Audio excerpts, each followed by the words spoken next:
Thank, thank you, Executive Secretary Luke Bersamin. Please take your seats.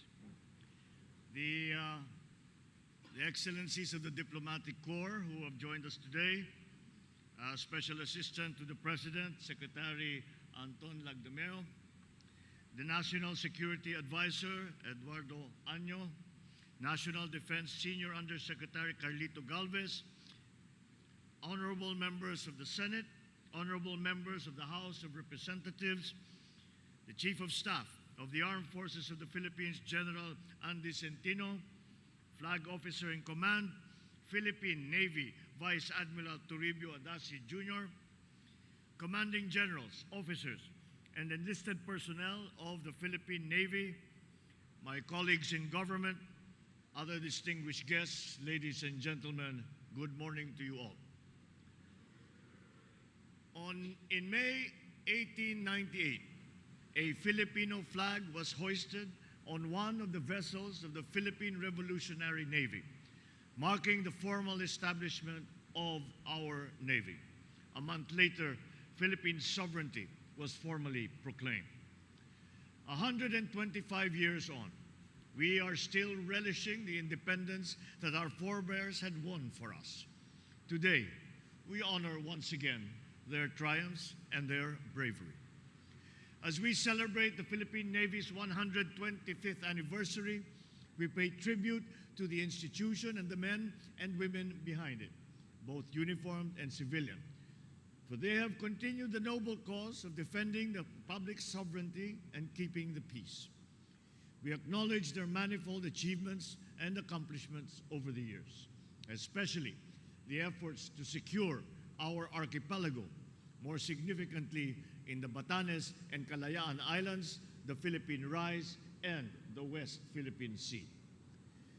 We recognize not only their progressive naval and amphibious warfare skills that have earned international acclaim, but also the humanitarian acts that are likewise inherent to the calling of the Navy. Moreover, we recognize today's awardees whose individual exemplary performances are a source of inspiration and a spur to improvement for the institution and its ranks. Considering the changing tides of our national security and the significant gains that we have made in terms of internal security, our armed forces is working to recalibrate its focus more towards external defense of our borders. In this crucial transition, full support for the armed forces must be guaranteed, especially for the Philippine Navy's priority goals of enhancing its intelligence, defense, and coordinative capabilities. With the commissioning of the two vessels today, we look further forward to the completion of the AFP modernization program, more especially Horizon 3, which is significantly devoted to the naval aspect of our military operations. This endeavor will pave the way for the holistic transformation of our AFP into a stronger, modern, and formidable organization. By then, the AFP will be more effective in its military aims and more responsive to our national goals. We are keenly aware that the national interests are to be pursued in the context of the global order. The seas that stretch before us are not to be seen as boundaries that divide our nations, but they must be seen as channels for mutually beneficial exchanges and collaboration.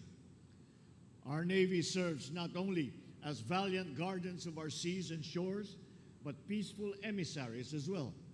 Highly disciplined and experienced in international engagement, it adheres to the international recognized codes of conduct, such as UNCLOS and the recently approved ASEAN Guidelines of Maritime Interaction.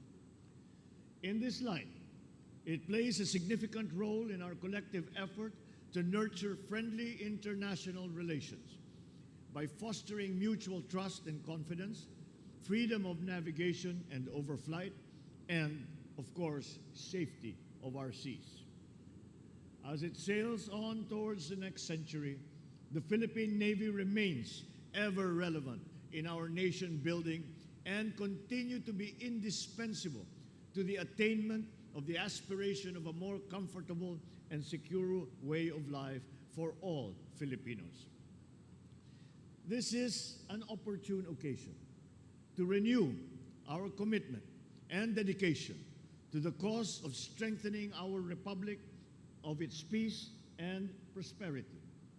And so, to the brave men and women of our Navy, in fulfilling your duties and mandates, be agents and exemplars for our citizenry by working for unity and by championing respect for our constitutional order and the rule of law.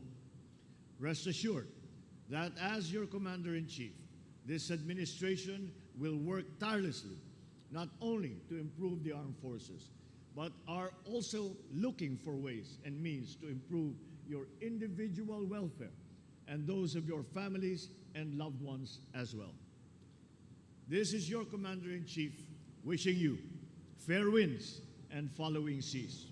Mabuhay ang hukbong dagat at ang buong sandatahang lakas ng Pilipinas.